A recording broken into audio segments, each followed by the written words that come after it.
హైదరాబాద్ నగరంలోని ఇందిరా పార్కులో అంతర్జాతీయ యోగా దినోత్సవ వేడుకలు ఘనంగా నిర్వహించారు.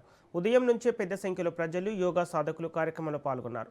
ఈ వేడుకలో బీజేపీకి చెందిన సీనియర్ నాయకులు రామచంద్రరావు, లక్ష్మణ్, దత్తాత్రేయ తదితరులు హాజరయ్యారు. యోగా ప్రదర్శనలతో పాటు సామూహిక ఆసనాల సాధన కార్యక్రమం కూడా నిర్వహించారు.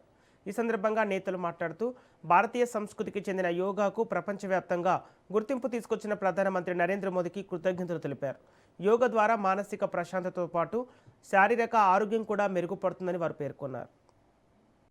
యోగా ద్వారా మానసిక ఒత్తిడి కానీ శారీరక చిన్న చిన్న సమస్యలు కానీ అవన్నీ పోయేటటువంటి ఒక అవకాశాలు ఉంటాయి. ముఖ్యంగా ఈరోజు ఒక అందరం కూడా మనం చాలా స్ట్రెస్డ్ లైఫ్లో ఉన్నాం. మనం యోగా ఒక యాంటీ డిప్రెషన్ యాక్టివిటీ.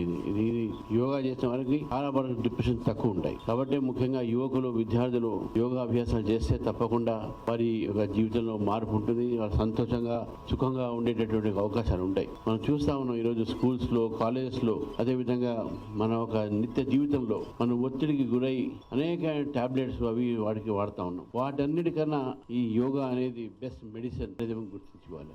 భారతదేశంలో జన్మించే ఈ విద్య నరేంద్ర మోదీ గారు దాదాపు 173 దేశాల్లో ఈరోజు యోగా దివస్ గా మనం జరుపుకుంటున్నాం. ఇది ప్రపంచంలోనే యోగాకు గుర్తింపు వచ్చింది. తద్వారా భారతదేశానికి కూడా గుర్తింపు వచ్చింది.